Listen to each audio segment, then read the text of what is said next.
진돗개는 4년 동안 매일 주유소 앞에서 기다렸다. 그러던 어느 날 아무도 주목하지 않았습니다. 그저 오래된 주유소 앞에 앉아있는 한 마리의 진돗개일 뿐이었죠. 하지만 그는 4년 동안 단 하루도 빠짐없이 같은 자리에 있었습니다. 비가 오나 눈이 오나 아무도 오지 않는 그 길을 바라보며 그는 무엇을 기다리고 있었던 걸까요? 아무 말도 할 수 없는 그 개가 세상 누구보다 많은 이야기를 품고 있었다는 것을 당신은 오늘 그 기다림의 끝에 감춰진 진실을 마주하게 될 것입니다. 지금 채널을 구독하고 좋아요를 눌러주시고 댓글에 여러분이 어디에서 이 이야기를 보고 계신지 남겨주세요. 이 이야기는 당신의 마음을 절대 그냥 두지 않을 것입니다. 안동의 추운 밤이었다. 72세 과부 복순 할머니가 살고 있는 작은 목조 가옥의 창문을 두드리는 바람 소리만이 들려왔다. 할머니는 바닥에 앉아 무릎 위에 오래된 상자를 올려놓고 있었다. 떨리는 손으로 상자 안에서 낡은 아이 신발 한 켤레와 호두라는 이름이 녹슨 글자로 새겨진 작은 개목걸이를 천천히 꺼냈다. 그녀는 그것들의 냄새를 맡고 몇 주 만에 처음으로 조용히 울음을 터뜨렸다. 바람마저도 그녀의 슬픔을 들을까 두려워하는 듯한 억눌린, 쓰라린, 조용한 울음이었다. 집에 돌아와 내 아들이라고 그녀는 공허함을 바라보며 속삭였다. 창밖으로 내리는 가을비는 그녀의 눈물만큼이나 차가웠다. 추석이 일주일 앞으로 다가왔지만 복순 할머니의 한옥에는 명절의 기운이 전혀 느껴지지 않았다. 4년 전 그녀의 유일한 아들 지수가 갑자기 사라진 이후로 이 집에는 웃음소리가 사라졌다.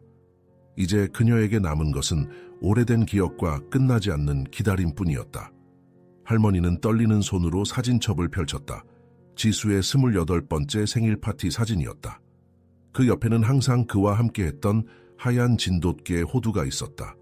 지수가 군대에서 제대한 후 데려온 충직한 반려견이었다. 사진 속 지수의 환한 미소는 마치 이 세상의 모든 슬픔을 잊게 하는 듯했다. 호두야, 너도 지수를 찾고 있니? 라고 그녀는 사진 속 개에게 물었다. 호두도 지수가 사라진 날 함께 사라졌다. 마치 주인을 찾아 나선 것처럼. 갑자기 울리는 전화 소리에 복순 할머니는 깜짝 놀랐다. 아들의 친구였던 민호의 목소리가 전화기 너머로 들려왔다. 할머니, 괜찮으세요? 오늘 지수 생각이 자꾸 나서. 혹시 아직도 찾고 계신가요? 그럼 어미가 자식을 어떻게 포기하겠니? 복순 할머니의 목소리는 흔들렸다. 할머니, 사실 제가 말씀드리고 싶은 게 있어요. 예전에 지수가 마지막으로 일했던 주유소에 대해서. 민호의 말은 갑자기 끊겼다. 아, 죄송해요. 나중에 다시 전화 드릴게요. 전화가 끊긴 후 복순 할머니의 마음은 더욱 복잡해졌다. 지수는 대학을 중퇴하고 여러 아르바이트를 전전했다. 마지막으로 그가 일했던 곳이 주유소라는 건 알고 있었지만 어디인지 무슨 일이 있었는지는 아무도 말해주지 않았다. 한편 안동에서 약 30km 떨어진 한적한 시골 도로변에 있는 작은 주유소. 폐업한 지 몇 년이 지났지만 아직 철거되지 않은 채 버려져 있었다. 그곳에 하얀 진돗개 한 마리가 꼼짝 않고 서 있었다.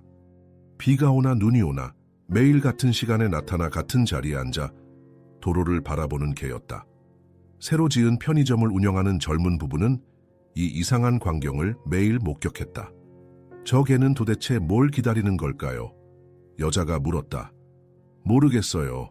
이 주유소가 문을 닫은 후에도 계속 여기 있었어요. 동네 사람들이 데려가려고 했지만 항상 도망치고 이곳으로 돌아온대요. 남자가 대답했다. 불쌍해요. 먹이라도 좀 줘야겠어요. 여자는 개에게 다가갔지만 진돗개는 경계하며 뒤로 물러났다. 그의 눈에는 깊은 슬픔과 기다림이 깃들어 있었다. 그날 밤 폭우가 쏟아졌다. 진돗개는 주유소의 낡은 지붕 아래로 피신했지만 계속해서 도로를 주시했다. 마치 누군가가 언제든 나타날 것을 알고 있는 것처럼. 그 시각 복순 할머니는 아들의 방에서 오래된 영수증을 발견했다. 그것은 한강 주유소라는 이름과 주소가 적힌 주유소 영수증이었다. 날짜는 지수가 사라지기 하루 전이었다. 할머니의 손이 떨렸다. 이것이 단서가 될 수 있을까? 오래된 버스를 타고 그녀는 영수증에 적힌 주소로 향했다. 비가 내리는 늦은 오후, 버스에서 내린 그녀는 폐업한 주유소 앞에 서 있었다. 그리고 그 순간 그녀의 눈에 익숙한 모습이 들어왔다. 하얀 진돗개, 호두였다. 호두야, 그녀가 불렀다. 개는 귀를 쫑긋 세우고 그녀를 바라보았다. 그리고 처음으로 오랜 침묵을 깨고 높은 울음소리를 냈다. 그 소리는 주유소 주변을 울려 퍼졌고 모든 것을 침묵시켰다. 편의점에서 일하던 젊은 부부가 뛰어나왔다. 할머니, 비 맞으시면 안 돼요. 안으로 들어오세요. 복순 할머니는 호두에게 천천히 다가갔다. 개는 더 이상 도망가지 않았다. 그녀가 손을 내밀자 호두는 조심스럽게 그녀의 손을 핥았다. 4년 만에 재회였다. 네가 여기서 뭘 기다리고 있었니? 할머니는 개에게 물었다. 호두는 그녀의 손을 물고 주유소 뒤편으로 이끌었다. 그곳에는 오래된 창고가 있었다. 창고 문은 잠겨 있었지만 호두는 바닥을 계속 파기 시작했다. 마치 뭔가를 보여주려는 듯이 갑자기 할머니의 전화가 울렸다. 민호였다. 할머니, 지금 어디 계세요? 제가 중요한 걸 발견했어요. 지수가 그 주유소에서 뭔가를 목격했던 것 같아요. 그가 마지막으로 보낸 메시지를 봤는데 이건 사고가 아니야. 누군가 이걸 알아야 해라고 적혀 있었어요. 복순 할머니의 심장이 빠르게 뛰기 시작했다. 그녀는 호두가 파고 있는 자리를 바라보았다. 그리고 그 순간 그녀는 알았다. 호두는 단순히 기다리고 있던 것이 아니었다. 그는 진실을 지키고 있었던 것이다. 내레이터는 관객의 마음에 화살처럼 꽂히는 물음으로 장을 마무리한다. 하지만 왜 걔는 4년 동안이나 같은 자리에서 기다렸을까? 모두가 그가 기다리는 사람을 잊었는데도 매일 오후 5시 정확히 같은 시간에 나타나는 진돗개를 지켜보는 것이 영호의 일상이 되었다. 21살의 이 주유소 아르바이트생은 처음에는 그저 호기심에 개를 관찰했지만 이제는 그 행동 패턴에 뭔가 이상한 점이 있다는 것을 깨닫기 시작했다. 항상 같은 자리에 앉아. 저 오래된 주유기 옆, 글쎄 마치 의식 같은 거야. 영호는 동료에게 말했다. 그 주유기에는 깊은 긁힘 자국이 있었다. 마치 누군가가 일부러 새겨놓은 표시 같았다. 영호는 그것이 단순한 우연이 아니라는 느낌을 지울 수 없었다. 비가 내리는 화요일 오후, 영호는 주유소 유리창을 통해 밖을 바라보고 있었다. 진돗개가 평소처럼 도착하여 그 주유기 옆에 앉았다. 갑자기 특별한 소리에 차 경적 소리가 들렸고 개는 작게 울음소리를 냈다. 이것은 영호가 처음 목격한 반응이었다. 그는 그 순간을 마음속에 조용히 기록해 두었다. 3번 짧게, 한 번 길게. 그 패턴이 뭘까? 영호는 혼자 중얼거렸다. 주유소 건너편에는 작은 클리닉이 있었다. 장 박사는 그곳에서 자원봉사로 일하는 의사였다. 그녀는 매일 클리닉으로 출퇴근하며 주유소를 지났고 항상 진돗개에게 먹이를 주었다. 오늘도 왔구나, 착한 아이. 장 박사가 개에게 말했다. 비가 내리는데도 불구하고 진돗개는 움직이지 않았다. 영호는 용기를 내어 장 박사에게 다가갔다. 저기, 혹시 이 개에 대해 뭐 아시는 게 있나요? 항상 이 자리에 있어서요. 장 박사는 고개를 저었다. 정확히는 모르지만 이 지역에서 오래 살았으니 몇 가지 이야기는 들었지. 들어왔다가 얘기 좀 할래? 클리닉의 따뜻한 실내에서 장 박사는 커피를 내려주며 이야기를 시작했다. 이 주유소에 관한 이야기가 있어 4년 전 여기서 일하던 젊은 직원이 하루아침에 사라졌대. 이름이 지수였던 것 같아. 착실한 청년이었다고.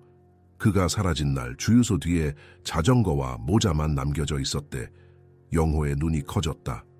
그리고 걔는요? 바로 그날부터 나타났어. 어떤 사람들은 그 개가 지수의 것이었을 거라고 하지. 하지만 확실한 건 아무도 몰라. 영호는 창밖을 바라보았다. 진돗개는 여전히 비를 맞으며 그 자리에 앉아 있었다. 근데 왜 아무도 이 얘기를 하지 않죠? 실종된 사람이 있었다면 수사가 있었어야 하지 않나요? 장 박사의 표정이 어두워졌다. 그게 좀 이상한 부분이야. 경찰이 조사는 했지만 금방 사건을 종결했어. 공식적으로는 자발적 실종으로. 하지만 지역 사람들 사이에서는 소문이 있어. 어떤 소문인데요? 영호가 물었다. 지수가 사라지기 전에 주유소 소유주가 바뀌었어. 새 소유주는 남 씨라고. 조용하지만 뭔가 수상한 사람이었지. 지역 정치인들과 친밀한 관계였대. 영호는 생각에 잠겼다. 지금의 매니저 남 씨 말이죠? 장 박사가 고개를 끄덕였다. 그래, 아직도 여기서 일해. 근데 이상한 건 지수가 여기서 일했다는 걸 항상 부인한다는 거야. 모든 기록이 삭제된 것 같아. 대화는 주유소 관리자의 갑작스러운 등장으로 중단되었다. 남 씨는 냉정한 눈빛으로 영호를 바라보았다. 너 여기서 뭐하냐? 근무 시간이잖아. 영호는 서둘러 일어섰다. 죄송합니다. 클리닉에서 약을 받으러 왔었어요. 남 씨는 장 박사를 의심스럽게 바라보았다. 앞으로 직원들을 업무 시간에 붙잡지 마세요. 장 박사는 미소를 지으며 대답했다. 물론이죠. 죄송합니다. 남 씨가 떠난 후 장 박사는 영호에게 속삭였다. 조심해. 그 사람은 눈에 보이는 것보다 훨씬 위험할 수 있어. 주유소로 돌아가는 길에 영호는 진돗개가 없어진 것을 발견했다. 그는 주변을 둘러보았지만 개는 보이지 않았다. 이상했다. 개는 항상 늦은 밤까지 그 자리에 있었다. 사무실로 들어가려는 순간 영호는 주유소 CCTV 모니터에 이상한 모습을 발견했다. 진돗개가 주유소 뒤편 창고 쪽으로 움직이고 있었다. 그리고 더 이상한 것은 카메라가 갑자기 진돗개를 정면으로 비추고 있다는 것이었다. 마치 개가 카메라를 의식하는 것처럼 영호는 남 매니저에게 물어보기로 결심했다. 저기 남 매니저님, 혹시 지수라는 사람 아세요? 예전에 여기서 일했다던데. 남 씨의 표정이 순간 굳어졌다. 그는 영호의 어깨를 강하게 붙잡았다. 다시는 그 이름을 여기서 언급하지 마라. 그의 목소리는 얼음장처럼 차가웠다. 영호는 등골이 오싹해지는 느낌을 받았다. 그날 밤 영호는 늦게까지 남아 주유소를 청소했다. 모두가 떠난 후 그는 조심스럽게 CCTV 기록을 확인했다. 놀랍게도 진돗개가 마지막으로 보였던 시간대의 영상이 삭제되어 있었다. 이건 확실히 뭔가 있어. 영호는 결심했다. 그는 주유소 뒤편 창고로 향했다. 문은 잠겨 있었지만 창문을 통해 안을 들여다볼 수 있었다. 어두운 내부에서 그는 바닥 한쪽에 이상한 자국을 발견했다. 마치 누군가가 최근에 바닥을 파헤친 흔적 같았다. 영호가 돌아서는 순간 그는 진돗개와 마주쳤다. 개는 조용히 그를 바라보고 있었다. 그리고 처음으로 개는 영호에게 다가와 그의 손을 핥았다. 너 나에게 뭔가 보여주려는 거야? 영호가 물었다. 진돗개는 갑자기 귀를 쫑긋 세우더니 달려가 버렸다. 영호는 개를 따라가려 했지만 갑자기 들려오는 차 소리에 멈춰 섰다. 고급 세단이 주유소에 진입하고 있었다. 영호는 재빨리 숨었다. 차에서 내린 사람은 남 매니저였다. 그와 함께 검은 정장을 입은 낯선 남자가 있었다. 그들은 창고 쪽으로 향했다. 확실히 처리했나? 낯선 남자가 물었다. 걱정 마십시오. 아무도 모릅니다. 남 매니저가 대답했다. 영호의 심장이 빠르게 뛰기 시작했다. 그는 서둘러 그곳을 떠났지만 한 가지 확신이 들었다. 진돗개는 단순히 기다리고 있는 것이 아니었다. 그는 무언가 또는 누군가를 위해 증인으로 남아있는 것이었다. 그날 밤 영호는 장 박사에게 전화를 걸었다. 제가 뭔가 발견한 것 같아요. 하지만 혼자서는 더 이상 조사할 수 없을 것 같습니다. 도와주실 수 있나요? 다음 날 아침 주유소 CCTV에 또 다른 이상한 장면이 포착되었다. 한 노인 여성이 진돗개와 함께 주유소를 바라보고 있었다. 그녀의 눈에는 결연한 의지가 빛나고 있었다. 드디어 왔구나. 장 박사가 모니터를 바라보며 중얼거렸다. 지수의 어머니, 진실을 향한 첫 발걸음이 시작되었다. 그리고 진돗개는 마치 모든 것을 알고 있었다는 듯이 처음으로 4년간의 침묵을 깨고 울음소리를 냈다. 복순 할머니는 아들의 옛 물건들 사이에서 한강 주유소라는 이름이 적힌 낡은 영수증을 발견했을 때 심장이 멈추는 듯한 충격을 느꼈다. 그것은 지수가 실종되기 바로 하루 전의 날짜가 찍혀 있었다. 그녀의 손이 떨렸다. 4번의 겨울과 봄, 여름, 가을이 지났지만 아들을 찾는 그녀의 의지는 시들지 않았다. 이건 단서일까? 그녀는 자신의 흐릿한 눈을 비비며 영수증을 자세히 살폈다. 다음 날 아침 복순 할머니는 오래된 버스에 몸을 실었다. 목적지는 영수증에 적힌 주소였다. 버스가 흔들릴 때마다 그녀의 가슴도 함께 흔들렸다. 지수가 마지막으로 있었던 곳에 가본다는 생각만으로도 숨이 가빠졌다. 버스에서 내린 할머니는 낯선 시골 마을의 한적한 도로변에 서 있었다. 그곳에는 거의 폐업 상태의 주유소가 쓸쓸히 자리하고 있었다. 그리고 그 순간 그녀의 눈에 익숙한 모습이 들어왔다. 하얀 진돗개. 호두. 호두야. 그녀가 떨리는 목소리로 불렀다. 개는 순간 귀를 쫑긋 세우고 그녀를 바라보았다. 4년이라는 시간이 흘렀지만 그 눈빛은 변함없었다. 진돗개는 천천히 그녀에게 다가왔고 마침내 그 앞에서 멈추더니 오랜 침묵을 깨고 높은 울음소리를 냈다. 그 소리는 주유소 주변을 울려 퍼졌고 그곳에 있던 모든 사람들을 멈추게 했다.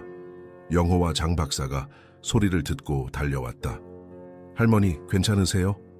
장 박사가 다가와 물었다.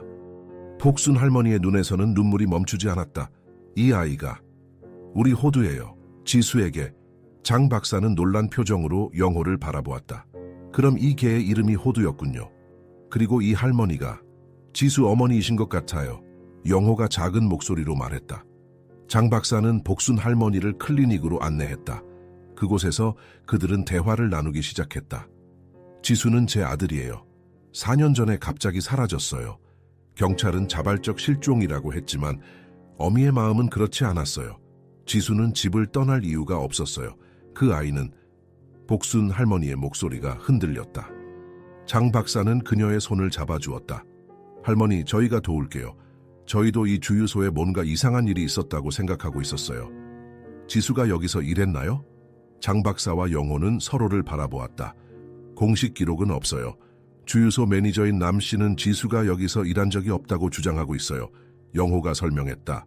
복순 할머니의 표정이 굳어졌다. 거짓말이에요. 지수가 전화로 여기서 일한다고 말했어요. 그 아이가 마지막으로 보낸 문자도 엄마, 여기 한강 주유소에서 뭔가 이상한 일이 있어. 내가 알아볼게. 장 박사는 이제 조사를 본격적으로 시작해야 한다고 생각했다. 할머니, 우리 같이 지수를 찾아봐요. 지금부터 세 사람이 힘을 합쳐서요. 그들이 클리닉에서 나왔을 때 호두는 여전히 주유소 한쪽에 앉아 있었다. 하지만 이제 그의 태도가 달라졌다. 마치 그들을 기다리고 있었다는 듯이 호두는 일어나 주유소 뒤편으로 향했다. 저 개가 우리에게 뭔가 보여주려는 것 같아요. 영호가 말했다. 세 사람은 호두를 따라갔다. 개는 주유소 뒤편의 오래된 창고 근처에서 멈추더니 땅을 파기 시작했다. 처음에는 천천히 그리고 점점 더 필사적으로. 뭘 찾고 있는 거지? 장 박사가 물었다. 복순 할머니는 아들의 개를 지켜보며 가슴이 아팠다. 4년 동안 이 충직한 동물은 무엇을 지키고 있었던 걸까? 마침내 호두의 발톱이 무언가에 닿았다. 천천히 흙을 파내자 작은 천 조각이 드러났다. 장 박사가 조심스럽게 그것을 꺼냈다. 그것은 셔츠의 일부분으로 보였고 마른 얼룩이 있었다. 마치 핏자국 같은. 이건 복순 할머니가 천 조각을 알아보았다. 지수의 셔츠 조각이에요. 내가 직접 사준 거예요. 영호는 이제 확신했다. 여기서 뭔가 끔찍한 일이 일어났어요. 그리고 그들은 그것을 숨기려고 했어요. 갑자기 주유소 쪽에서 찻소리가 들렸다. 남 매니저가 돌아온 것이었다.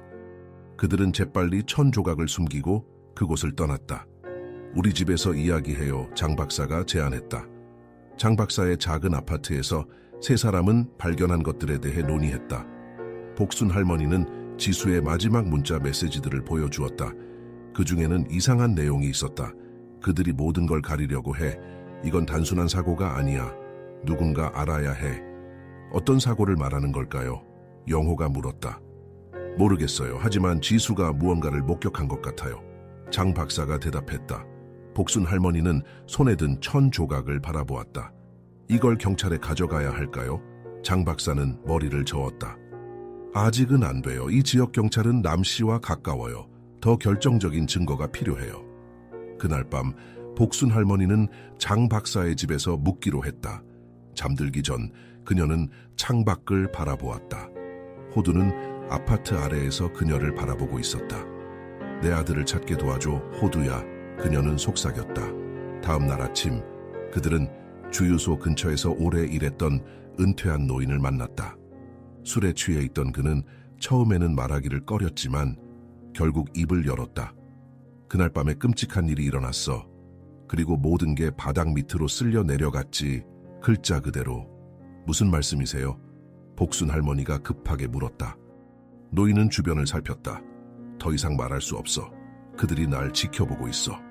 노인은 비틀거리며 떠났지만 그의 말은 세 사람의 마음속에 깊은 의문을 남겼다. 그날 밤 영호는 결심했다.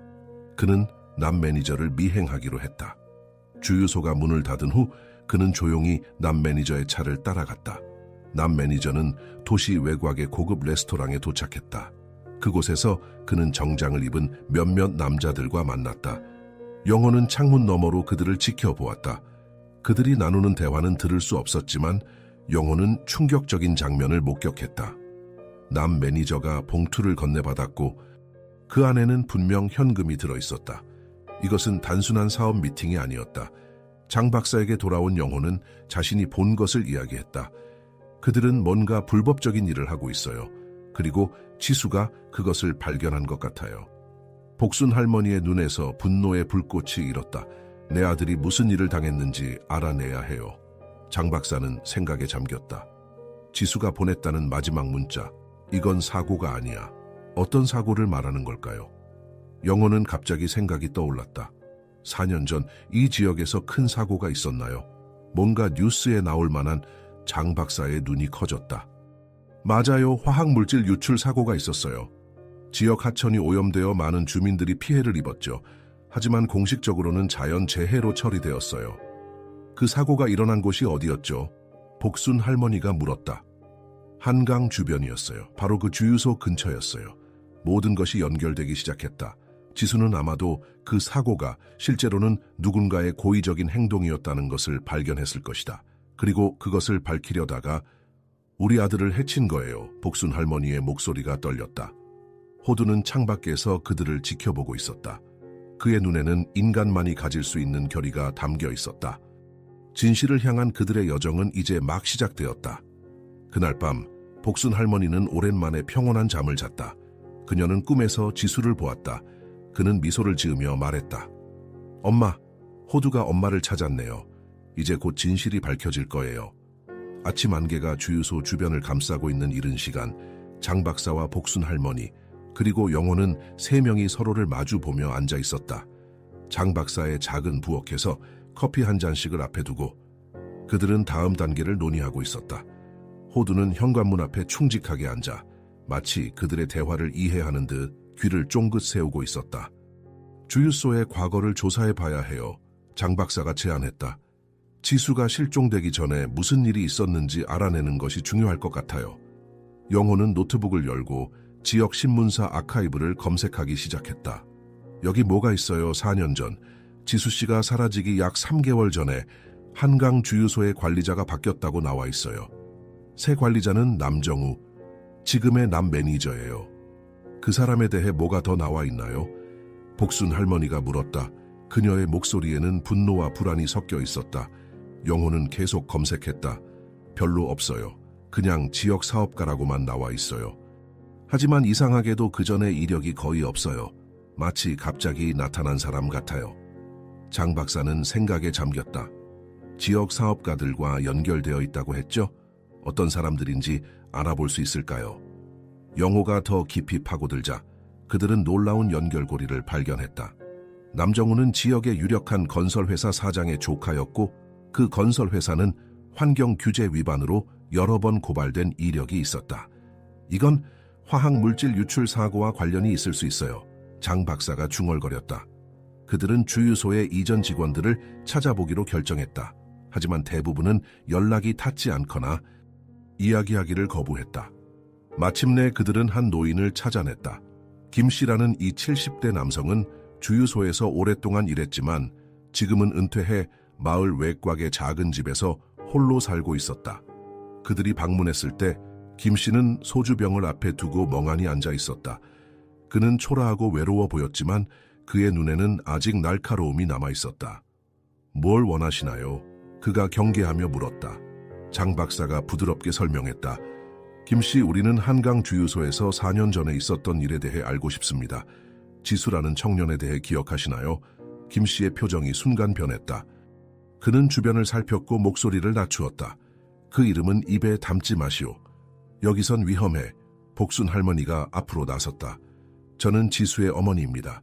제발 내 아들에게 무슨 일이 있었는지 알려주세요. 김 씨의 눈에 동정심이 어렸다. 그는 한참을 머뭇거리더니 마침내 말했다. 그날 밤에 끔찍한 일이 일어났소. 그리고 그 모든 게 바닥 밑으로 쓸려 내려갔지. 글자 그대로. 무슨 말씀이세요? 영호가 물었다. 김 씨는 소주를 한 잔 더 마시고 계속했다. 화학 물질 유출 사고는 사고가 아니었소. 남정우의 삼촌 회사가 독성 폐기물을 불법으로 처리하고 있었어. 그들은 주유소 근처 땅 밑에 그것들을 묻었지. 그리고 어느 날 밤 그 통들 중 하나가 새기 시작했소. 그리고 지수가 그것을 발견했나요? 장 박사가 물었다. 김 씨는 고개를 끄덕였다. 그 청년은 늦게까지 일하고 있었소. 그는 뒤편 창고에서 이상한 냄새를 맡았고 조사하기 시작했지. 다음 날 그는 증거를 가지고 돌아왔소. 사진들, 문서들. 하지만 그날 밤 그는 사라졌소. 복순 할머니의 눈에서 눈물이 흘러내렸다. 그들이 내 아들을 해친 거예요? 김 씨는 슬픈 눈으로 그녀를 바라보았다. 더 이상은 말할 수 없소. 그들은 아직도 이 마을을 지배하고 있어. 이미 너무 많이 말했어. 그들이 김 씨의 집을 나왔을 때 영호는 결심했다. 더 많은 증거를 찾아야 해요. 남 매니저를 따라가 볼게요. 위험할 수 있어. 장 박사가 경고했다. 그래도 해야 해요. 지수를 위해서. 영호의 눈에는 결연함이 빛났다. 그날 밤 영호는 주유소가 문을 닫은 후 남 매니저를 미행했다. 그는 조심스럽게 거리를 유지하며 남 매니저의 차를 따라갔다. 차는 도시 외곽의 고급 레스토랑에 도착했다. 영호는 창문 너머로 안을 들여다보았다. 남 매니저는 검은 정장을 입은 3명의 남자와 만나고 있었다. 그들 중 한 명은 지역 신문에서 본 적 있는 건설회사 사장이었다. 대화 내용은 들을 수 없었지만 영호는 충격적인 장면을 목격했다. 남 매니저가 봉투를 건네받았고 그 안에는 현금이 가득 들어 있었다. 그것은 단순한 사업 미팅이 아니었다. 미팅이 끝난 후 남 매니저는 다시 차를 타고 예상치 못한 방향으로 향했다. 영호는 계속 그를 따라갔다. 차는 마을 외곽에 버려진 창고 지역에 도착했다. 영호는 조심스럽게 주변에 숨어서 지켜보았다. 남 매니저는 검은 장갑을 끼고 창고 안으로 들어갔다. 약 20분 후 그는 무거워 보이는 가방을 들고 나왔다. 영호는 남 매니저가 떠난 후 창고 주변을 살펴보았다. 그는 작은 창문을 통해 안을 들여다보았고 충격적인 광경을 목격했다. 창고 안에는 여러 개의 서류 상자들이 있었고 벽에는 지도가 붙어 있었다. 지도에는 주유소 주변 지역이 표시되어 있었고 빨간색으로 여러 지점이 표시되어 있었다. 영호는 서둘러 장 박사의 집으로 돌아갔다. 그는 자신이 본 것을 모두 이야기했다. 그들은 분명 뭔가를 숨기고 있어요. 그리고 돈이 오가고 있어요. 뇌물일 가능성이 높아요. 영호가 말했다. 그 창고를 더 자세히 조사해봐야 해요. 장 박사가 제안했다. 하지만 어떻게 들어갈 수 있을까요? 복순 할머니가 물었다. 그때 호두가 갑자기 일어나 창문 쪽으로 달려갔다. 바깥에서 차 소리가 들렸다. 그들은 조심스럽게 밖을 내다보았다. 검은 세단이 집 앞에 서 있었다. 남 매니저의 차예요. 영호가 속삭였다. 그들은 숨을 죽였다. 차는 몇 분 동안 그곳에 머물다가 천천히 떠났다. 그들이 우리를 지켜보고 있어요. 장 박사가 말했다. 우리가 뭔가를 알아냈다는 것을 눈치챈 것 같아요. 다음 날 아침 영호는 출근했다. 그는 평소처럼 행동하려고 노력했지만 남 매니저의 시선이 그를 따라다니는 것을 느꼈다. 점심시간 남 매니저가 영호에게 다가왔다. 영호야, 너 요즘 이상한 행동을 많이 하더라. 무슨 일 있니? 영호는 침착함을 유지하려고 노력했다. 아니요, 별일 없어요. 그냥 좀 피곤해서요. 남 매니저는 미소를 지었지만 그 눈에는 차가움이 있었다. 그래? 혹시 네가 관심 있어 할 제안이 있는데 우리 회사에서 승진할 기회가 있어. 관심 있니? 영호는 이것이 함정임을 알았다. 어떤 기회인데요? 오늘 밤에 자세히 얘기해 줄게. 퇴근 후에 내 사무실로 와. 영호는 즉시 장 박사에게 문자를 보냈다. 함정인 것 같아요. 오늘 밤 뭔가 있을 것 같습니다. 장 박사는 복순 할머니와 함께 계획을 세웠다. 우리가 영호를 지켜봐야 해요. 그리고 이 기회에 남 매니저의 사무실을 조사할 수 있을지도 몰라요. 해가 저물고 주유소는 점점 한적해졌다. 영호는 긴장된 마음으로 남 매니저의 사무실로 향했다. 장 박사와 복순 할머니는 멀리서 지켜보고 있었고 호두는 그들 곁에 조용히 앉아 있었다. 조심해, 영호야. 장 박사가 작은 목소리로 말했다. 영호가 사무실에 들어가자 남 매니저는 의자에 앉아 그를 기다리고 있었다. 그의 앞에는 서류 더미가 있었다. 앉아, 영호야. 남 매니저가 웃으며 말했다. 너에 대해 이것저것 알아봤어. 아주 똑똑한 청년이더군. 대학도 좋은 데 다녔고. 영호는 아무 말도 하지 않고 그저 고개를 끄덕였다. 내가 너에게 좋은 기회를 주고 싶어. 우리 회사의 더 큰 프로젝트에 참여할 수 있는 기회야. 월급도 2배로 올려줄 수 있어. 남 매니저는 서류를 영호에게 밀었다. 이 계약서에 서명만 하면 돼. 영호는 서류를 살펴보았다. 그것은 비밀유지 계약서였다. 내용은 주유소와 관련된 어떤 정보도 외부에 누설하지 않겠다는 내용이었다. 이게 무슨? 영호가 물었다. 남 매니저의 미소가 사라졌다. 영호야, 솔직하게 말해보자. 넌 뭔가를 알아냈지? 아니면 알아내려고 하고 있어? 영호의 심장이 빠르게 뛰기 시작했다. 저는 그냥 일하고 있을 뿐이에요. 남 매니저는 서랍에서 검은 장갑을 꺼내 끼기 시작했다. 넌 똑똑한 친구야. 하지만 때로는 너무 많이 아는 것이 위험할 수 있어. 지수라는 친구도 그랬지. 영호의 얼굴이 창백해졌다. 지수 씨를 아시는군요. 남 매니저는 웃었다. 물론이지. 그는 아주 열심히 일하는 친구였어. 하지만 안타깝게도 너무 많은 것을 알아버렸지. 그때 밖에서 갑작스러운 소음이 들렸다. 남 매니저가 놀라 창밖을 내다보았다. 그 순간을 이용해 영호는 재빨리 책상 위에 서류 몇 장을 품에 숨겼다. 뭐지? 남 매니저가 사무실을 나섰다. 영호는 그 기회를 놓치지 않고 서둘러 사무실을 빠져나왔다. 밖에서는 호두가 주유기를 쓰러뜨려 소동을 일으키고 있었다. 영호는 달려가 장 박사와 복순 할머니를 만났다. 빨리 가요, 장 박사가 말했다. 그들은 서둘러 그곳을 떠났다. 안전한 거리에 도착한 후 영호는 품에서 서류들을 꺼냈다. 이게 뭐죠? 복순 할머니가 물었다.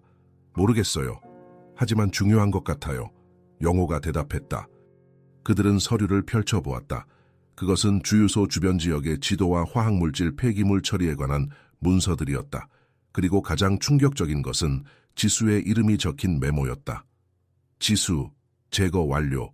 복순 할머니는 그 메모를 보고 실신할 뻔했다. 내 아들, 그들이 정말로... 장 박사는 그녀를 부축했다. 이제 증거가 있어요. 경찰에 가야 해요. 하지만 김 씨가 말했듯이 지역 경찰은 그들과 연결되어 있을 거예요. 영호가 말했다. 그럼 더 높은 곳에 가야 해요. 서울 경찰청에요. 장 박사가 결정했다.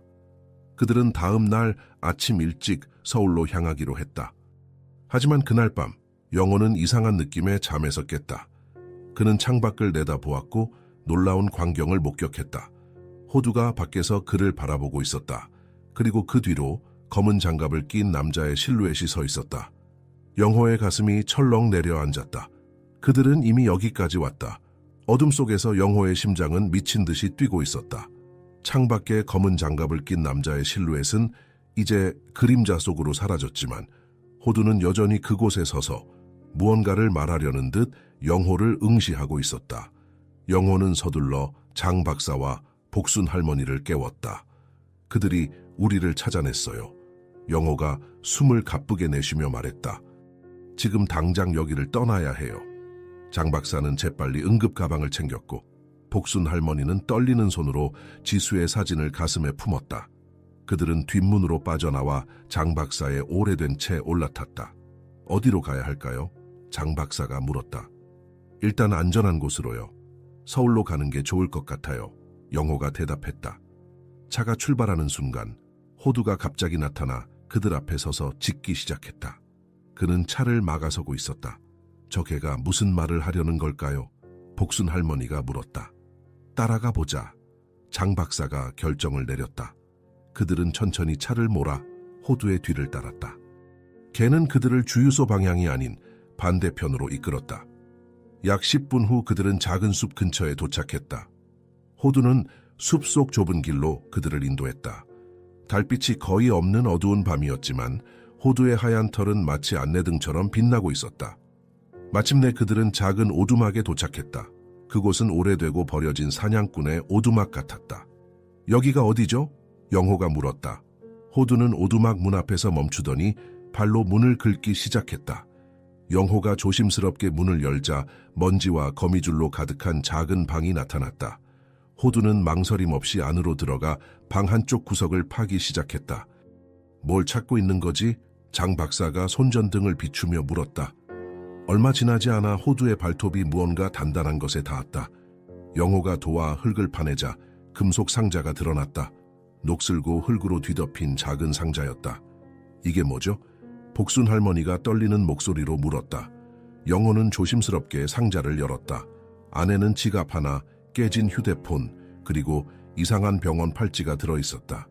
지갑을 열자 지수의 신분증이 나왔다. 이건 지수의 것이에요. 복순 할머니가 숨을 헐떡이며 말했다. 하지만 가장 이상한 것은 병원 팔찌였다. 팔찌에는 이지원이라는 낯선 이름이 적혀 있었다.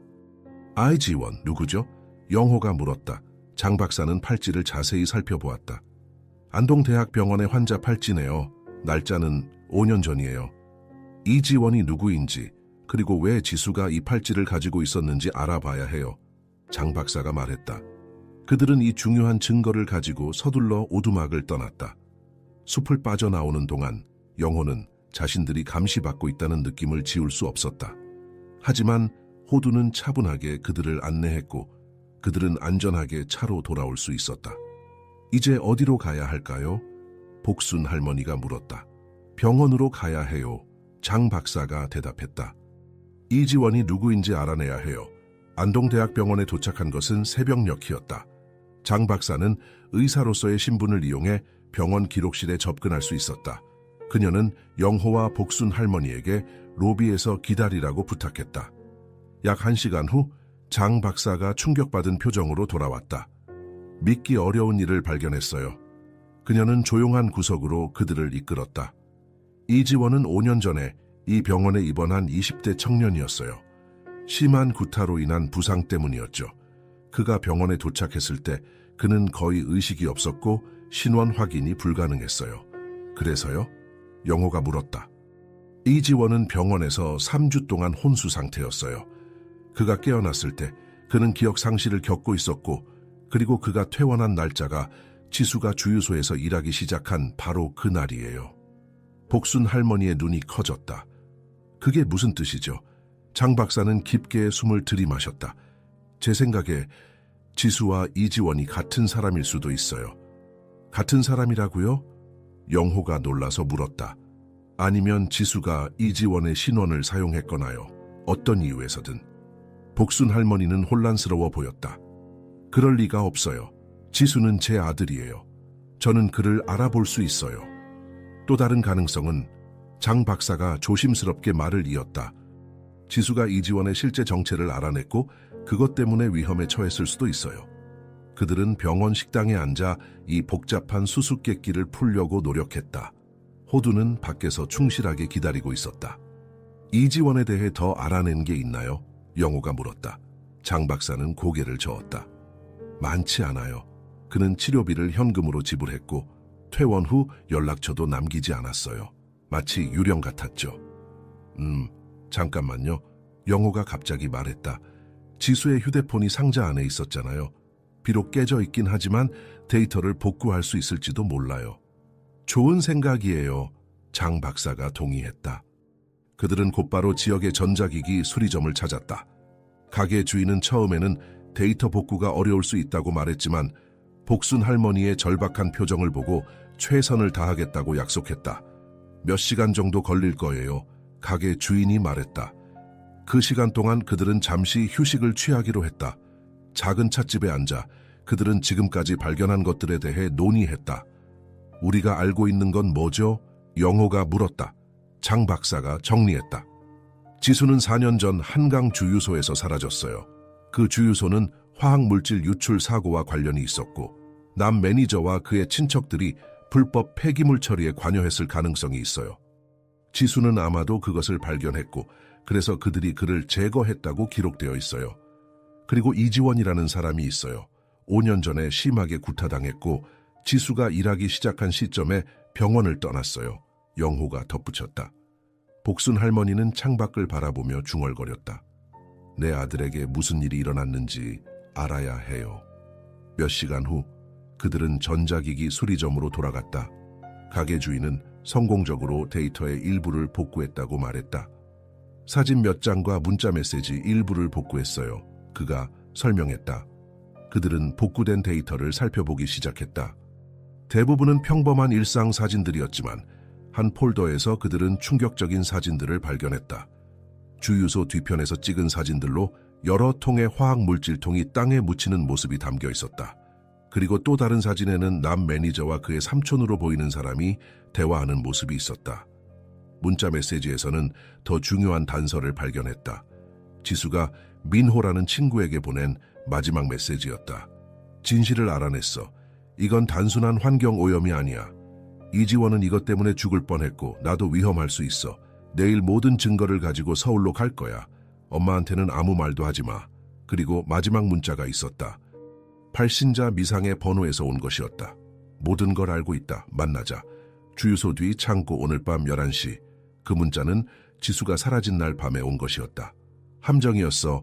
장 박사가 중얼거렸다. 잠깐, 민호라는 사람이 누구죠? 영호가 물었다. 복순 할머니의 눈이 밝아졌다. 민호는 지수의 가장 친한 친구였어요. 그 아이도 같이 찾아봐야 해요. 그들은 곧바로 민호를 찾아 나섰다. 복순 할머니의 기억을 더듬어 그들은 민호가 서울에서 시민단체에서 일하고 있다는 것을 알아냈다. 전화 몇 통 후 그들은 민호의 연락처를 얻을 수 있었다. 민호와의 통화는 짧지만 충격적이었다. 복순 할머니? 정말 오랜만이에요. 지수 소식 들으셨어요? 민호가 조심스럽게 물었다. 무슨 소식? 복순 할머니가 긴장하며 물었다. 잠시 침묵이 흘렀다. 할머니, 저는 지수가 살아있다고 생각해요. 6개월 전 제가 환경단체 활동을 하면서 강원도의 한 마을을 방문했는데 그곳에서 지수와 비슷한 사람을 봤어요. 하지만 그는 자신을 지원이라고 소개했어요. 복순 할머니는 숨을 멈췄다. 이지원. 저도 처음에는 확신할 수 없었어요. 하지만 그의 눈, 목소리, 지수가 맞았어요. 다만 그는 저를 알아보지 못했어요. 또는 알아보는 척하지 않았거나요. 어디 있는지 알아요? 장 박사가 급하게 물었다. 정확한 주소는 모르지만 강원도 정선 근처의 작은 마을이었어요. 그는 그곳에서 조용히 살고 있었어요. 할머니 조심하세요. 지수가 신원을 숨기고 있다면 그에게는 이유가 있을 거예요. 통화가 끝난 후 그들은 서로를 바라보았다. 희망과 두려움이 뒤섞인 감정이 그들의 얼굴에 스쳐 지나갔다. 지수가 살아있어요. 복순 할머니가 떨리는 목소리로 말했다. 하지만 왜 그는 4년 동안 숨어 있었을까요? 영호가 물었다. 그리고 왜 기억을 잃었거나 잃은 척하고 있을까요? 장 박사가 덧붙였다. 호두는 마치 모든 대화를 이해하는 듯 복순 할머니의 발치에 조용히 앉아 그녀를 바라보았다. 그의 눈에는 이제 새로운 빛이 어려 있었다. 그렇다면 호두는 왜 주유소에 계속 있었던 걸까요? 영호가 물었다.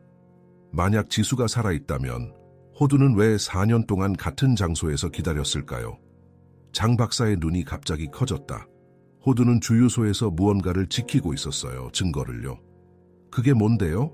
복순 할머니가 물었다. 그건 우리가 주유소로 돌아가서 찾아봐야 할 것 같아요. 장 박사가 결정적으로 말했다. 그들은 곧바로 한강 주유소로 향했다. 이제 그들은 지수의 휴대폰에서 발견한 사진들을 가지고 있었고 정확히 어디를 파야 할지 알고 있었다. 주유소에 도착했을 때 날은 이미 저물고 있었다. 다행히도 남 매니저는 보이지 않았다. 호두는 즉시 주유소 뒤편 창고 쪽으로 달려갔다. 그는 특정 지점에서 멈추더니 다시 땅을 파기 시작했다. 영호와 장 박사도 함께 파기 시작했다. 얼마 지나지 않아 그들의 손이 단단한 무언가에 닿았다. 그것은 금속통이었다.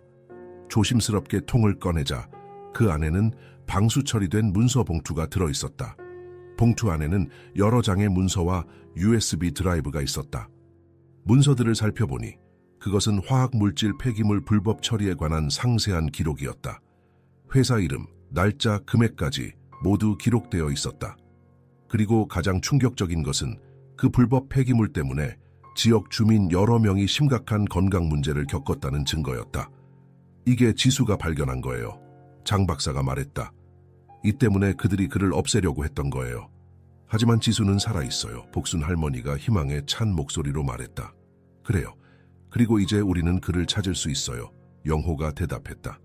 그들이 증거를 모두 수집한 후 호두는 마지막으로 한 번 더 주유소를 둘러보았다. 4년 동안 그가 지켜온 장소였다. 그리고 이제 그의 임무는 끝났다. 가자 호두야, 복순 할머니가 부드럽게 말했다. 이제 우리 아들을 찾으러 가자. 호두는 마지막으로 한 번 더 울음소리를 냈다. 그것은 더 이상 슬픔의 소리가 아니었다. 그것은 희망의 소리였다. 그들은 서둘러 차에 올라 강원도로 향했다. 지수 또는 이지원이라 불리는 사람을 찾아서. 그리고 호두는 차 창문 밖으로 머리를 내밀고 마치 오랜 기다림이 끝났다는 것을 알고 있는 듯이 바람을 맞으며 기쁘게 울부짖었다. 그들이 떠난 후 주유소의 CCTV가 그들의 모든 행동을 기록하고 있었다. 그리고 서울에서 검은 장갑을 낀 남자가 모니터를 통해 그 모든 것을 지켜보고 있었다. 그들이 움직이기 시작했습니다. 그가 전화로 누군가에게 보고했다. 따라가. 그리고 모든 증거를 확보해. 지수를 찾기 전에. 전화 너머의 목소리가 차갑게 명령했다. 진실을 향한 경주가 시작되었다. 복순 할머니의 오래된 목조 한옥은 저녁 노을에 물들어 있었다. 모든 것이 조용했지만 공기 중에는 무거운 긴장감이 감돌았다. 영호와 장 박사는 할머니가 살림살이를 챙기는 동안 거실에서 기다리고 있었다. 강원도로 떠나기 전 그들은 복순 할머니의 집에 들러 필요한 것들을 챙기기로 했다. 할머니 도와드릴까요? 영호가 물었다. 아니, 괜찮아. 금방 끝나. 복순 할머니의 목소리가 방 안쪽에서 들려왔다. 장 박사는 거실을 둘러보았다. 벽에는 지수의 사진들이 걸려 있었다. 학창 시절부터 성인이 된 모습까지. 그의 미소는 언제나 밝고 따뜻했다. 지수는 좋은 아들이었나 봐요. 장 박사가 부드럽게 말했다. 복순 할머니가 방에서 나왔다.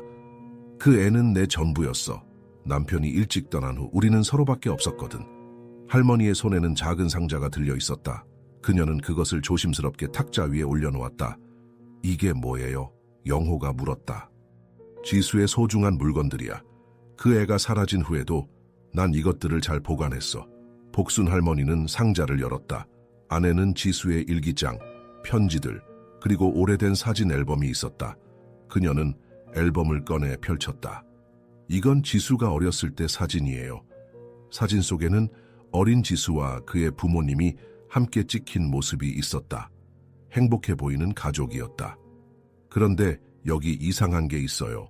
장 박사가 갑자기 말했다. 그녀는 앨범의 뒷면에 붙어있는 봉투를 가리켰다. 복순 할머니는 놀란 듯했다. 이건 본 적 없는데. 그녀는 조심스럽게 봉투를 열었다. 안에는 오래된 편지 한 장이 들어있었다.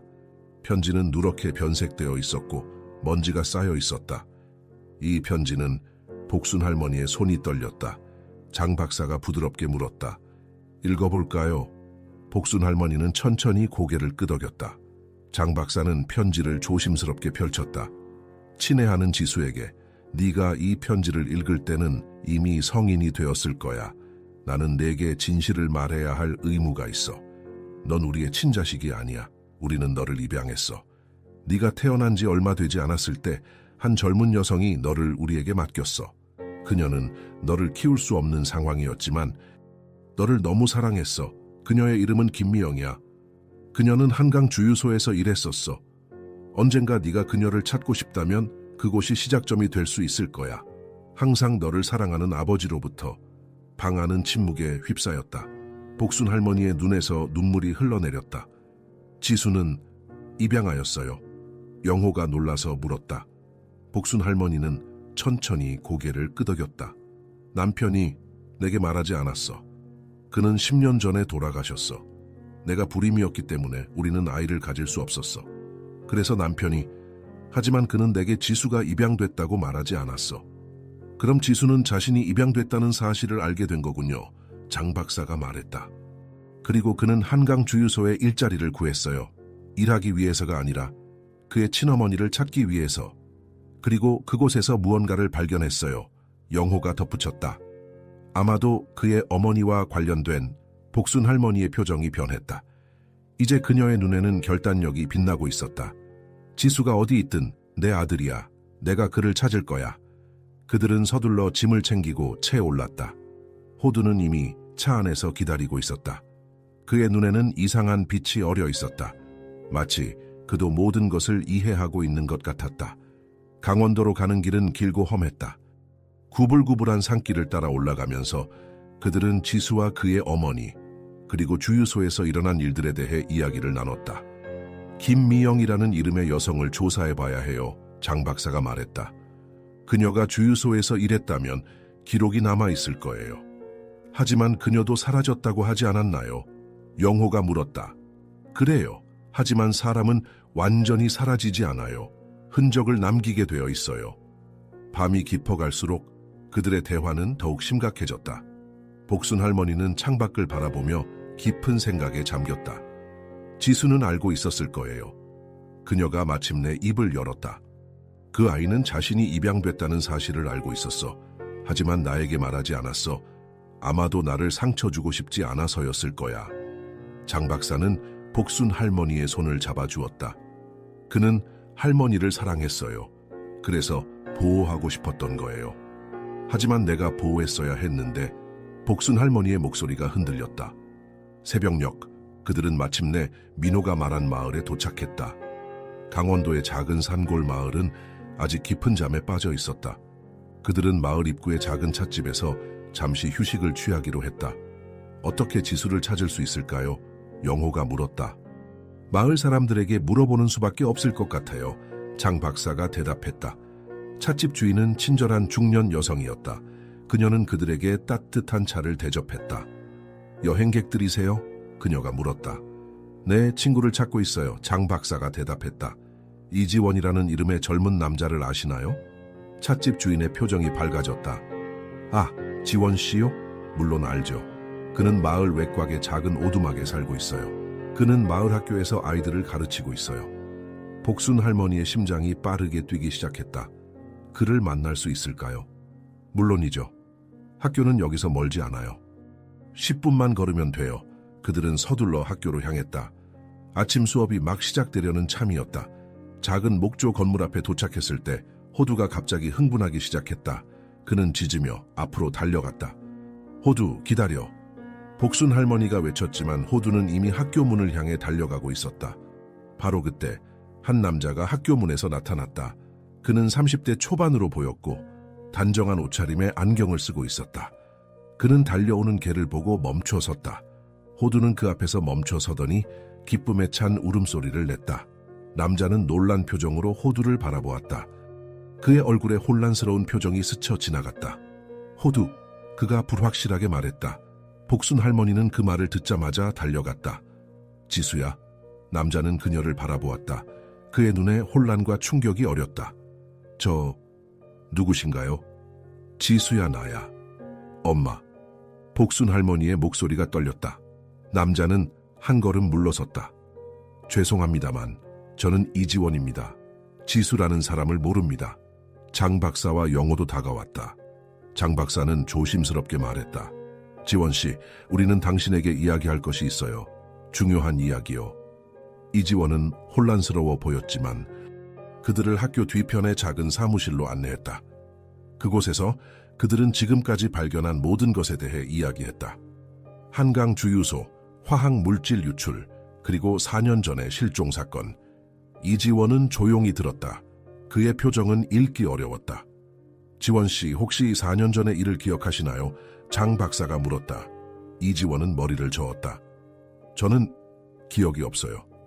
5년 전 사고로 머리를 다쳤어요. 그 이전의 기억은 거의 없습니다. 사고라고요? 영호가 물었다. 네, 제가 알기로는 차 사고였어요. 제가 깨어났을 때 저는 병원에 있었고 의사들은 제가 심한 외상 후 기억 상실을 겪고 있다고 했어요. 복순 할머니는 그에게 지수의 사진을 보여주었다. 이 사람을 봐. 이게 너야, 지수야. 이지원은 사진을 자세히 살펴보았다. 그의 눈에 혼란스러운 빛이 어렸다. 이 사람이 저와 비슷해 보이긴 하지만 호두가 다가와 이지원의 손을 핥았다. 그는 잠시 동안 개를 바라보았다. 그리고 갑자기 그의 눈에서 눈물이 흘러내렸다. 호두, 그가 속삭였다. 나는 너를 알고 있어. 복순 할머니의 눈이 희망으로 빛났다. 지수야? 이지원 또는 지수는 혼란스러워 보였다. 저는 잘 모르겠어요. 가끔 플래시백 같은 것이 있어요. 이미지, 소리, 하지만 연결되지 않아요. 장 박사는 그에게 김미영에 대해 물었다. 혹시 김미영이라는 이름이 익숙한가요? 이지원의 표정이 변했다. 김미영, 그 이름은 제 꿈에 자주 나타나요. 누구인지는 모르지만 복순 할머니는 그에게 편지를 보여주었다. 그가 입양되었다는 사실과 그의 생모가 김미영이라는 것을 알려주는 편지였다. 이지원은 편지를 읽은 후 충격에 빠진 듯했다. 그래서 제가 한강 주유소에 간 거였군요. 제 어머니를 찾기 위해서. 그리고 그곳에서 무언가를 발견했어요. 영호가 말했다. 불법 폐기물 처리에 대한 증거를요. 그리고 그것이 당신을 위험에 빠뜨렸어요. 이지원의 기억이 서서히 돌아오는 듯했다. 저는 주유소 뒤편에서 서류를 발견했어요. 그것은 화학 물질 처리에 관한 것이었어요. 그리고 한 여성의 이름이 있었어요. 김미영. 그녀는 그 서류에 서명했어요. 그녀는 그것에 반대했어요. 그리고 그것 때문에 그녀가 사라졌을 수도 있어요. 장 박사가 말했다. 이지원은 갑자기 고통스러운 표정을 지었다. 그는 머리를 움켜쥐었다. 저는 기억나요. 그날 밤 저는 창고에서 남정우를 만났어요. 그는 저에게 모든 것을 알고 있다고 말했어요. 그리고 그는 저를 공격했어요. 그래서 당신은 도망쳤군요. 영호가 말했다. 이지원은 고개를 저었다. 아니요, 저는 쓰러졌어요. 그가 제 머리를 가격했어요. 그리고 다음에 제가 기억하는 건 강가에서 깨어난 거예요. 저는 죽을 뻔했어요. 누군가가 저를 구했어요. 하지만 제 기억은 사라졌어요. 그들은 당신이 죽었다고 생각했을 거예요. 장 박사가 말했다. 그래서 호두는 계속 주유소에 있었던 거군요. 복순 할머니가 말했다. 그는 당신을 기다리고 있었어요. 그리고 증거를 지키고 있었고요. 이지원은 호두를 바라보았다. 그의 눈에서 눈물이 흘러내렸다. 친구야, 넌 계속 그곳에 있었구나. 그때 갑자기 밖에서 소란이 일어났다. 차 소리와 사람들의 외침 소리가 들렸다. 영호가 창밖을 내다보았다. 검은 차들이에요. 남정우의 사람들이 여기까지 왔어요. 그들은 서둘러 뒷문으로 빠져나갔다. 호두가 앞장서서 그들을 인도했다. 그들은 숲으로 들어갔다. 어디로 가야 해요? 장 박사가 물었다. 이지원, 이제 그의 진짜 이름인 지수가 대답했다. 제 오두막으로 가요. 그곳에는 더 많은 증거가 있어요. 그들은 숲속 길을 따라 달렸다. 뒤에서는 추격자들의 소리가 들렸다.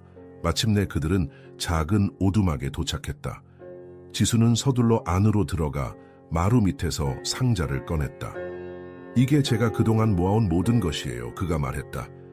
김미영에 관한 정보, 한강 주유소의 비밀, 그리고 제가 찾은 모든 증거들이요.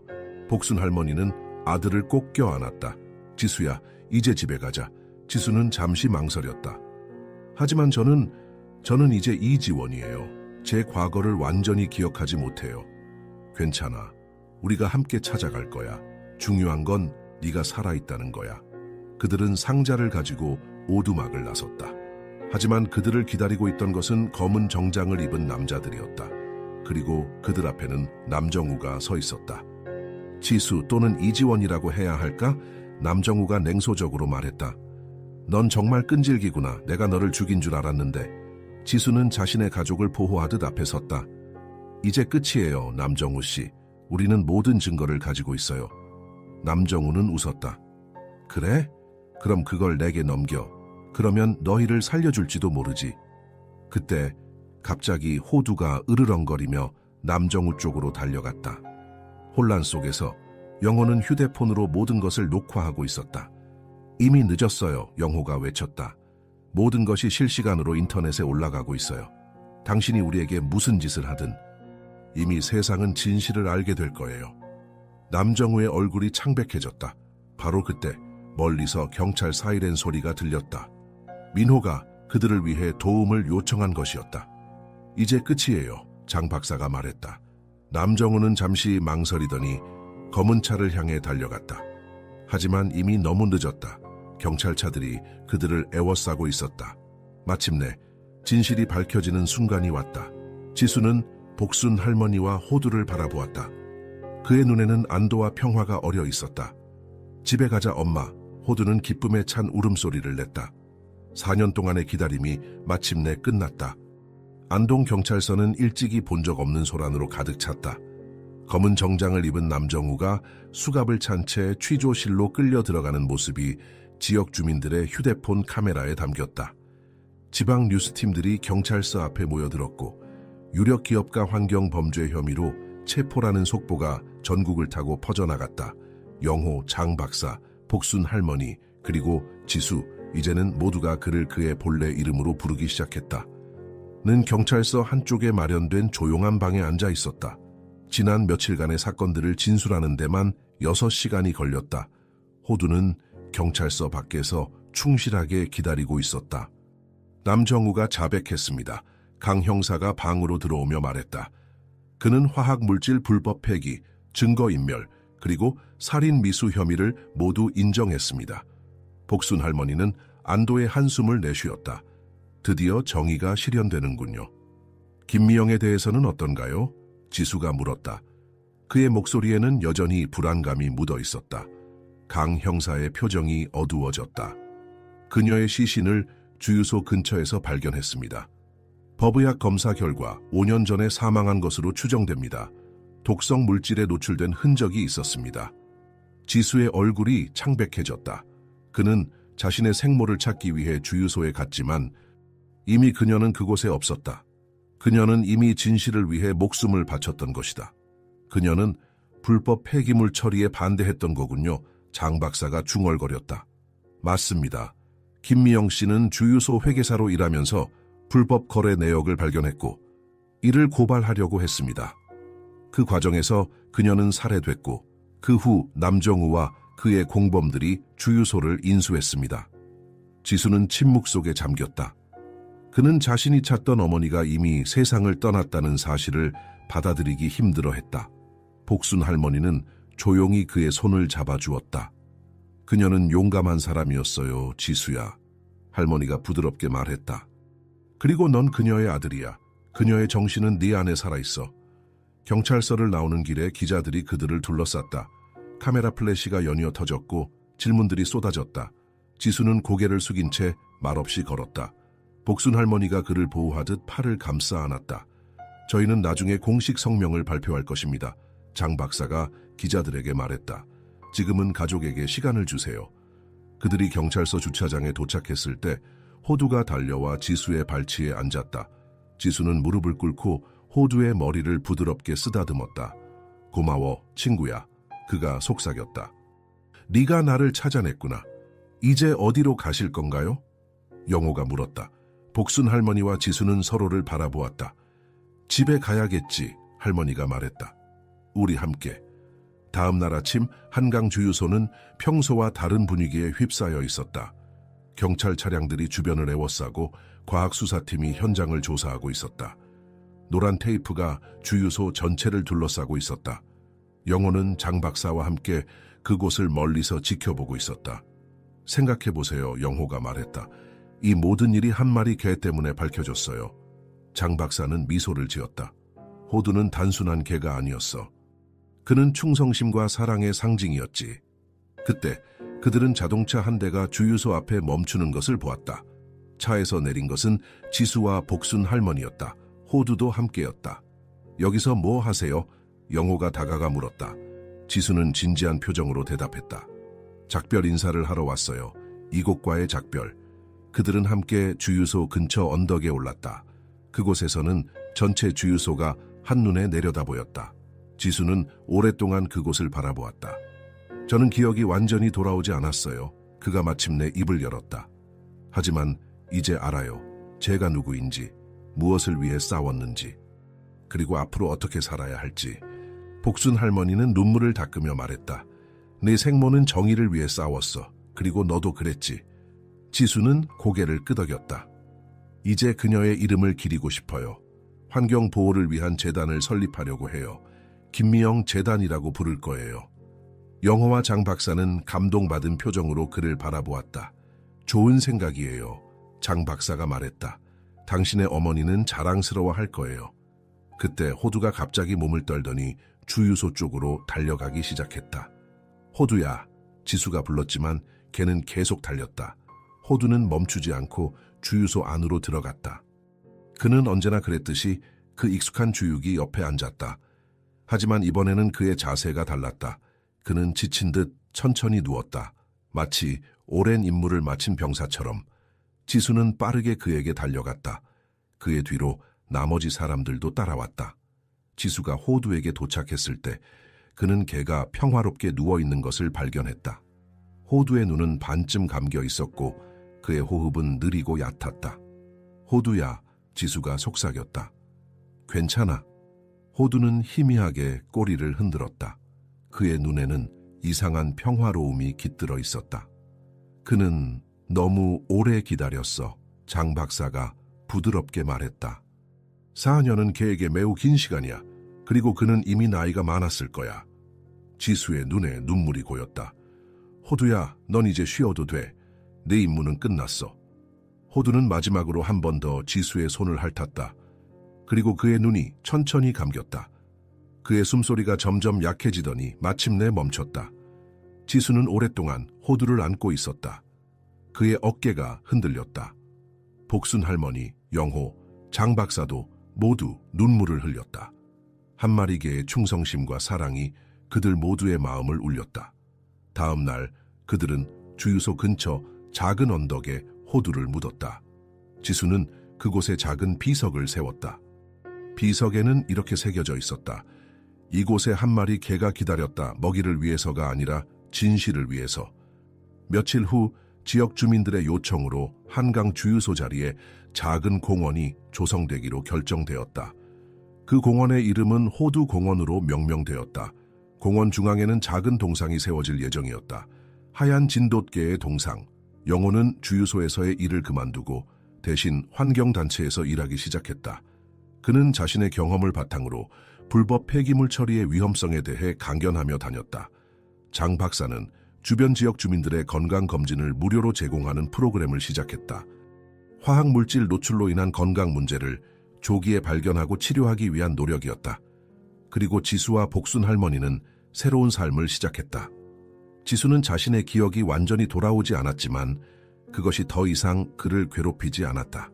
그는 이제 자신이 누구인지, 어디서 왔는지 알았다. 그는 두 어머니의 아들이었다. 한 명은 그를 낳았고 다른 한 명은 그를 키웠다. 두 어머니 모두 그를 깊이 사랑했다. 한 달 후 김미영의 장례식이 치러졌다. 많은 사람들이 참석했다. 화학물질 폐기로 인해 고통받던 지역 주민들, 환경단체 활동가들, 그리고 그녀의 용기에 감동받은 일반 시민들까지. 지수는 장례식에서 연설했다. 저는 제 생모를 제대로 알지 못했습니다. 하지만 이제 저는 그녀가 어떤 사람이었는지 압니다. 그녀는 진실과 정의를 위해 싸운 용감한 사람이었습니다. 저는 그녀의 뜻을 이어받아 더 나은 세상을 만들기 위해 노력할 것입니다. 장례식이 끝난 후 지수와 복순 할머니는 호두의 무덤을 찾았다. 이제 그 주변에는 꽃들이 피어나고 있었다. 호두가 없었다면 이 모든 일이 밝혀지지 않았을 거예요. 지수가 말했다. 복순 할머니는 고개를 끄덕였다. 그 아이는 끝까지 널 기다렸어. 네가 돌아올 것을 알고 있었던 것 같아. 아니에요. 엄마, 지수가 부드럽게 말했다. 호두는 저를 기다린 게 아니었어요. 그는 엄마를 기다리고 있었던 거예요. 날? 왜? 지수는 미소를 지었다. 그는 엄마가 저를 찾도록 도와주려고 했던 거예요. 저를 대신해서. 제가 당신을 얼마나 사랑했는지 알려주기 위해서. 복순 할머니의 눈에서 눈물이 흘러내렸다. 그랬을까? 네. 호두는 알고 있었어요. 때로는 사랑은 말없이도 전해진다는 것을. 그들이 떠나기 전 지수는 호두의 무덤 앞에 작은 음식 그릇을 놓았다. 그것은 호두가 가장 좋아했던 간식이었다. 고마워, 친구야. 그가 속삭였다. 잘 자. 석양이 지는 하늘 아래 그들은 천천히 집으로 향했다. 이제 모든 진실이 밝혀졌고 정의가 실현되었다. 긴 기다림의 시간이 끝났다. 하지만 그들의 마음 한구석에는 항상 한 마리 하얀 진돗개의 기억이 남아있을 것이다. 4년 동안 한결같이 같은 자리에서 기다린 충성스러운 친구의 기억. 언덕 위에서 주유소를 내려다보며 지수는 마지막으로 한 번 더 뒤를 돌아보았다. 저물어가는 햇살 속에서 그는 순간 하얀 형체가 그곳에 서 있는 것을 본 것 같았다. 하지만 그것은 아마도 그의 상상이었을 것이다. 혹은 어쩌면 호두의 영혼이 마지막 작별 인사를 건네는 것일지도 모른다. 3달이 지난 어느 가을 아침, 복순 할머니는 일찍 일어나 조용히 집을 나섰다. 안개가 마을을 감싸고 있었고 이른 아침 공기는 차가웠다. 그녀는 작은 꽃다발을 손에 들고 있었다. 가을 국화와 들꽃으로 만든 소박한 꽃다발이었다. 그녀의 발걸음은 이제 익숙한 길을 따라 호두공원으로 향했다. 예전의 한강 주유소 자리는 이제 완전히 달라져 있었다. 독성 폐기물이 모두 제거되고 땅은 정화되었으며 아름다운 나무들과 꽃들이 심어졌다. 공원 중앙에는 하얀 진돗개의 동상이 세워져 있었다. 동상 아래에는 작은 명판이 있었다. 여기서 기다린 게 음식을 위해서가 아니라 사랑을 위해서. 복순 할머니는 동상 앞에 꽃다발을 내려놓았다. 그녀는 이제 매일 아침 이곳을 방문하는 것이 일상이 되었다. 때로는 지수와 함께, 때로는 혼자서. 오늘도 왔구나, 할머니. 친숙한 목소리가 들렸다. 복순 할머니는 뒤를 돌아보았다. 장 박사가 그녀에게 다가오고 있었다. 박사님도 일찍 오셨네요. 할머니가 미소 지으며 말했다. 장 박사는 어깨를 으쓱했다. 오늘은 특별한 날이잖아요. 호두 공원 공식 개장일이니까요. 그들은 함께 공원 벤치에 앉았다. 얼마 지나지 않아 영호도 합류했다. 그는 이제 환경단체의 활동가로서 바쁜 나날을 보내고 있었지만 오늘만큼은 시간을 냈다. 지수는 아직 안 왔나요? 영호가 물었다. 곧 올 거야. 복순 할머니가 대답했다. 오늘 아침에 김미영 재단 일로 먼저 나갔어. 김미영 재단은 지수가 설립한 환경보호단체였다. 그의 생모의 이름을 따서 만든 이 재단은 불법 폐기물 처리로 인한 환경 오염을 감시하고 피해자들을 지원하는 일을 하고 있었다. 짧은 시간 안에 이 재단은 많은 사람들의 지지를 받게 되었다. 지수는 정말 놀라운 사람이에요. 장 박사가 말했다. 그가 겪은 모든 일에도 불구하고 그는 미래를 향해 나아가고 있어요. 복순 할머니는 미소를 지었다. 내 아들은 항상 강했어. 어렸을 때부터. 그리고 이제는 더욱 강해졌지. 그들이 대화를 나누는 동안 공원에는 점점 더 많은 사람들이 모여들기 시작했다. 오늘은 호두 공원의 공식 개장식이 있는 날이었다. 지역 주민들, 환경단체 활동가들, 그리고 호두의 이야기에 감동받은 많은 사람들이 참석했다. 드디어 지수가 도착했다. 그는 정장을 입고 있었고 손에는 작은 상자를 들고 있었다. 늦어서 미안해요. 그가 말했다. 준비할 것이 많았어요. 복순 할머니는 아들을 꼭 안아주었다. 괜찮아, 아들. 모두 기다리고 있었어. 개장식은 간단하게 진행되었다. 지역시장의 짧은 연설, 그리고 지수의 이야기가 이어졌다. 지수는 호두가 어떻게 4년 동안 같은 자리에서 기다렸는지, 그리고 그 충성심이 어떻게 진실을 밝히는 데 도움이 되었는지 이야기했다. 호두는 단순한 개가 아니었습니다. 지수가 말했다. 그는 사랑, 충성심, 그리고 끈기의 상징이었습니다. 그는 우리에게 중요한 교훈을 가르쳐 주었습니다. 때로는 가장 큰 목소리가 아닌 가장 꾸준한 존재가 가장 강력한 메시지를 전달한다는 것을. 지수의 연설이 끝난 후 그는 가지고 온 상자를 열었다. 안에는 작은 타임캡슐이 있었다. 그 안에는 호두의 목걸이, 지수의 옛 사진, 그리고 김미영의 일기 일부가 담겨 있었다. 이 타임캡슐을 호두의 동상 아래에 묻겠습니다. 지수가 말했다. 50년 후에 열리도록요. 그때 사람들이 이 이야기를 기억하고 진실과 정의의 중요성을 상기할 수 있도록. 타임캡슐이 묻히고 공식 행사가 끝난 후 대부분의 사람들은 떠났다. 하지만 지수, 복순 할머니, 장 박사, 그리고 영호는 조금 더 남았다. 그들은 호두의 동상 앞에 모여 조용히 추모의 시간을 가졌다. 지수는 호두가 가장 좋아했던 간식을 동상 앞에 놓았다. 지금 호두가 우리를 보고 있을까요? 영호가 문득 물었다. 물론이지, 복순 할머니가 확신에 찬 목소리로 대답했다. 호두는 항상 우리와 함께 있어. 장 박사는 하늘을 바라보았다. 과학적으로 설명할 수는 없지만 나도 그렇게 믿고 싶어요. 지수는 잠시 생각에 잠겼다가 입을 열었다. 내 기억의 많은 부분이 아직도 흐릿해요. 하지만 호두와의 추억만큼은 점점 선명하게 돌아오고 있어요. 그가 어떻게 나를 따라다녔는지, 우리가 함께 산책했던 길, 그가 내 침대 발치에서 자곤 했던 방식, 그 추억들이 네 정체성의 일부야. 복순 할머니가 말했다. 그리고 그것들은 결코 완전히 사라지지 않아. 그들은 공원을 천천히 걸으며 대화를 나눴다. 지수의 건강은 많이 호전되었고 기억도 조금씩 돌아오고 있었다. 그는 이제 김미영 재단의 대표로서 바쁜 나날을 보내고 있었고 환경보호를 위한 강연도 자주 했다. 복순 할머니는 이제 지수와 함께 살고 있었다. 그녀는 아들이 돌아온 것에 감사했고 매일 그와 함께하는 시간을 소중히 여겼다. 영호는 환경 저널리스트로 새로운 경력을 시작했다. 그는 한강 주유소 사건을 상세히 기록한 책을 출판할 예정이었다. 제목은 4년을 기다린 개였다. 장 박사는 지역 주민들의 건강을 돌보는 일을 계속했다. 그녀는 또한 환경오염이 건강에 미치는 영향에 대한 연구를 진행하고 있었다. 해가 저물기 시작할 때 그들은 호두의 동상 앞으로 돌아왔다.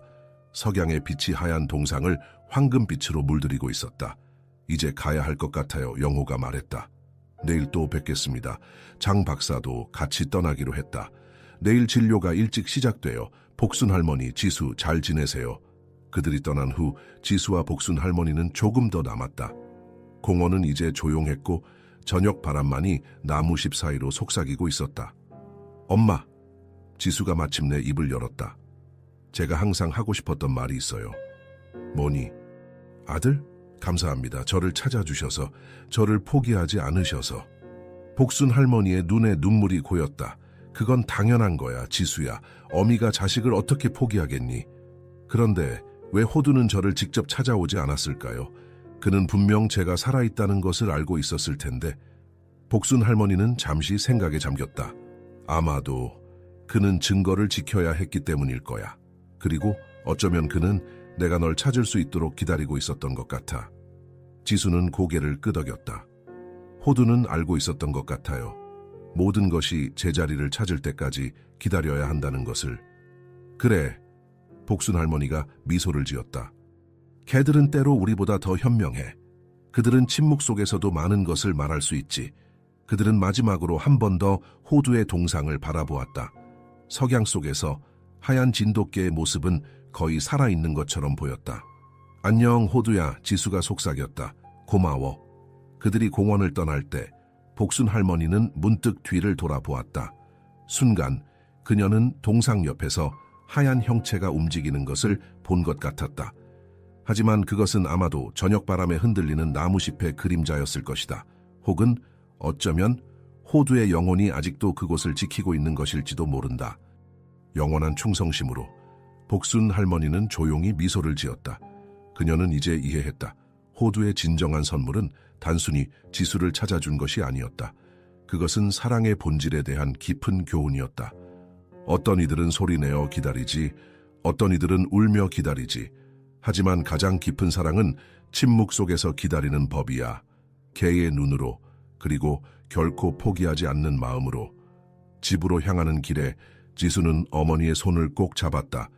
그들의 앞에는 새로운 시작이 기다리고 있었다. 호두의 이야기는 이제 많은 사람들의 마음속에 살아있었고 그의 교훈은 오래도록 기억될 것이다. 그리고 언젠가 50년 후에 타임캡슐이 열리면 새로운 세대는 한 마리 개의 놀라운 충성심과 사랑의 이야기를 알게 될 것이다. 그리고 그들은 이해할 것이다. 때로는 가장 위대한 사랑의 이야기가 가장 조용한 목소리로 전해진다는 것을. The end. 우리의 삶에도 말없이 기다려야 할 순간들이 찾아옵니다. 그 기다림이 헛된 것 같아도 어쩌면 그 속에는 가장 진실한 마음과 사랑이 숨어 있는지도 모릅니다. 당신이라면 그 진돗개처럼 끝까지 누군가를 기다릴 수 있었을까요? 혹은 그 어머니처럼 다시는 말하지 못할 사랑을 가슴에만 묻어두었을까요?